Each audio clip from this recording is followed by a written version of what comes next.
สบายดีพี่น้องทาง Facebook บนสุขุสุคนเนาะอันนี้เป็นบอลที่ว่าญี่ปุ่นยึดเกาหลีใต้500 ปีหลังพี่น้องวันนี้กับปานจะพาทุกคนมาสมเนาะนี่เป็นบอลที่ว่าญี่ปุ่นปกครองสมัยก่อน500 ปีพี่น้องเนาะอันนี้ก็จะเป็นทะเลพี่น้องเห็นบ่ทะเลแล้วก็จะมีหลากหลายพี่น้องนั่นเป็นทะเลมหาสมุทรพี่น้องเนาะเห็นบ่เอามาบอลกันพี่น้องอันนี้เป็นบอลที่ว่าคนญี่ปุ่นเข้ามายึดเกาหลีใต้500 ปีหลังพี่น้องเป็นบอลนี้เนาะคนเกาหลีก็จะมาเที่ยวหลายพี่น้องเป็นรูปปั้นพญานาคเนาะนี่เห็นบ่พี่น้องปั้นพญานาคคนญี่ปุ่นก็เจ้ามาสร้างไว้สมัยก่อนเนาะแล้วก็สิมีรูปติด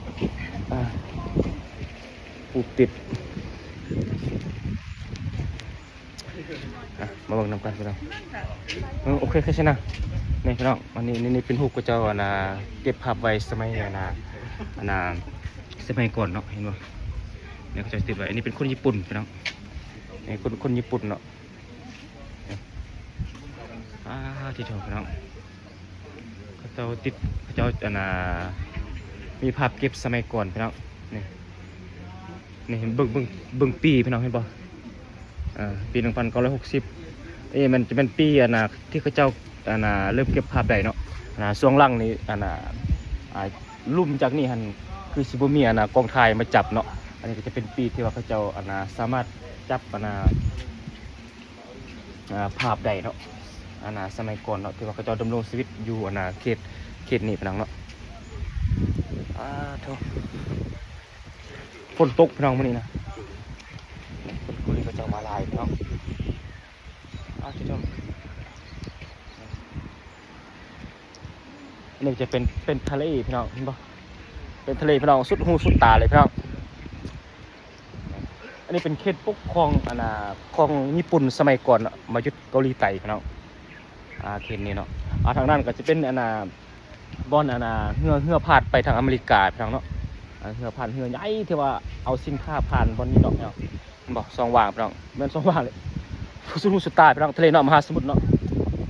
แล้วก็จะเป็นเรือเนาะชาวประมงคนเกาหลีใต้ก็เจ้าหากินมาดำรงชีวิตอยู่เขตนี้พี่น้องป่าเนี่ยโคตรหลายแล้วจุดนั้นก็ไปสิเข้าไปทางในเนาะให้ทุกคนได้เบิ่งนำกันว่ามีอย่างไรพี่น้องเนาะมาเบิ่งบรรยากาศเพื่อนก่อนพี่น้องคนเกาหลีใต้ก็เจ้ามาเที่ยวมาชมพี่น้องมาชมเบิ่งประวัติศาสตร์สมัยก่อนเนาะที่ว่าญี่ปุ่นยึดเป็นของญี่ปุ่นแต่ว่าถึกปลดปล่อยแล้วเนาะเดี๋ยวนี้เป็นของเกาหลีแล้วพี่น้องคนมาโคตรหลายพี่น้องเขาเจ้าใส่เครื่องห่มพี่น้องฝนตกปานนี่โอ้ยคนมักลุยฝนลุยแดดอยู่แล้วพี่น้อง